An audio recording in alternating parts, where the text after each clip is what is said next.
of us know, and that is the challenge of producing graduates that lack practical skills and who are not fit for industrial needs, who businesses struggle to even employ, and that is why Innocent today, for example, all of us know Innocent as a vehicle manufacturer in Nigeria.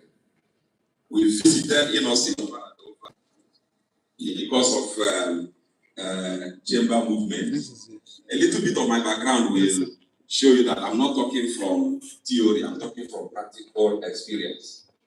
I've served as the Director General of the Aba Chamber of Commerce between 2016 to 2019, and later became the Director General of the Southeast Chambers of Commerce between 2017 to 2022.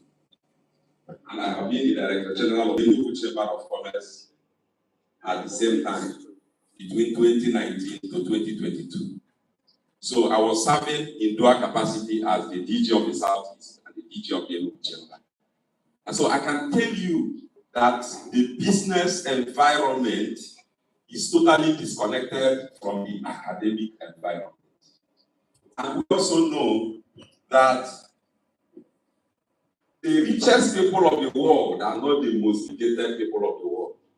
In Nigeria today, you notice that young men who do the magic in Aba, in Onitsha, most of these business environments are not highly educated.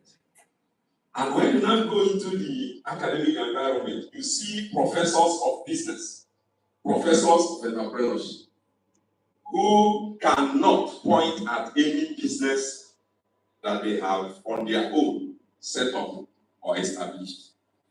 So you see the gap. I was talking to a professor in one of our engagements, and he said it is no longer a gap, it is a gulf. Yes, because it's so wide.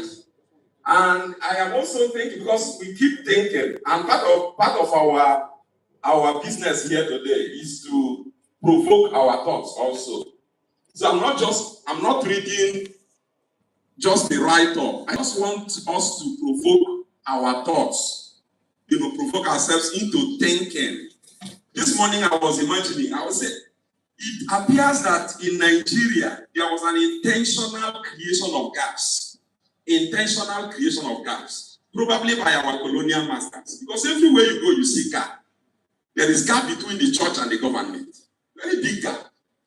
By the special grace of God, I am serving as a federal commissioner today in revenue mobilization. So I'm a policy maker. And I can tell you that there is a serious disconnect between the church and government. There is a disconnect between the school, institutions of learning, and the business environment, the marketplace. So that is what we want to establish. So the gap is very real.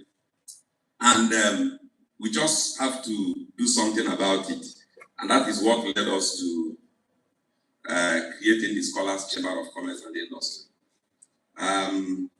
Now, the mandate of the Scholars Chamber of Commerce and Industry is to bridge that gap. We all know the meaning of a bridge. To connect two disconnected points. So we needed to bridge that gap. And in my own simple term, because I started with this chamber from the very beginning. And most of us who are here today, they are part of that journey. Incidentally, most of us are not here. People like Professor Ken Ife, who is the chairman of our board of trustees, who also can tell you his own story. That even as a professor, he had to abandon the academic world to pursue the business world.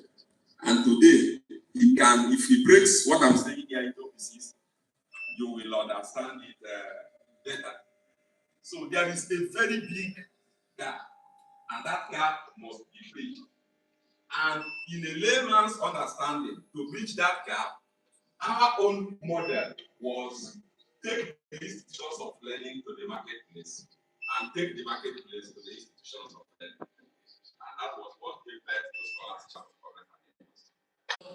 The school said, no, that you must do postgraduate diploma before you can do any management course.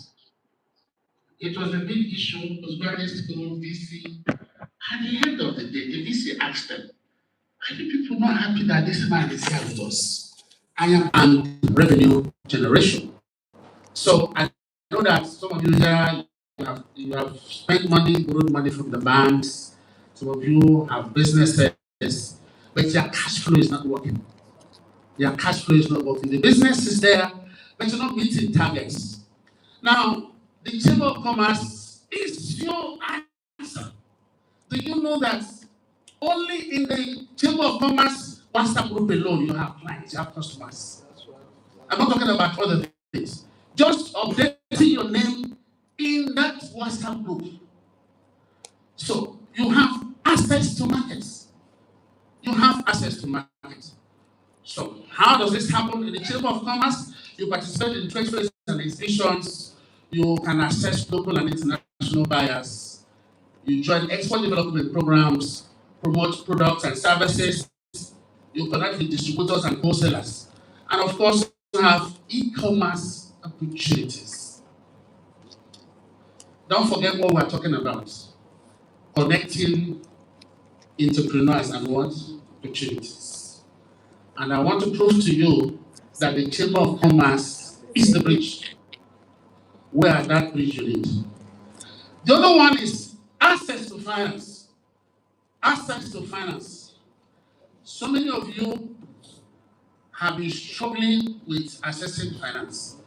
Do you know that, I don't know how many, one bankers here, bankers, you have a banker, which one is your bank? Okay, UBA. You know, no matter how much you satisfy a bank, that 5 C's of credit is important. Character is important. Customer is important. As she's sitting down here, if I tell her, look, I belong to this Chamber of Commerce and I want to access credit from her bank, I have scored 50%. Why? She doesn't need to, well, except the statutory, she doesn't need to go into spending money investigating whether my CSC document is real, whether my address is real. As long as I'm in that chamber database, I am legitimate.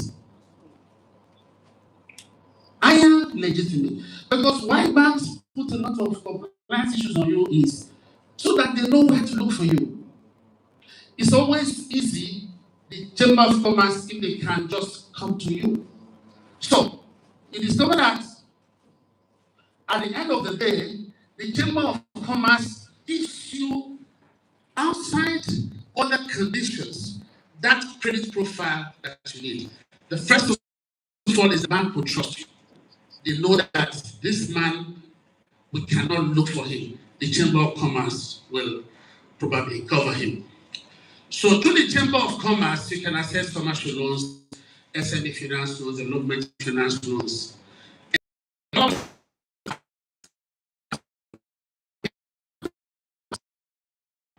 Even in international lending, if you're a member of the Chamber of Commerce, it makes life very, very easy for you. Now, you know, when we were growing up, they made us to understand that being very intelligent, by having IQ, those of you that made first class and so on in school are the successful people, but it's been proven otherwise. Why is that? Because it was discovered that there are other critical factors that influence making money without IQ.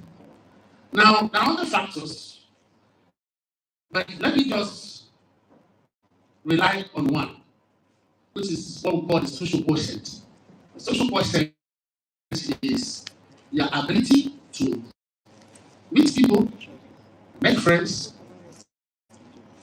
utilize the friendship, and keep it. Some of us will finish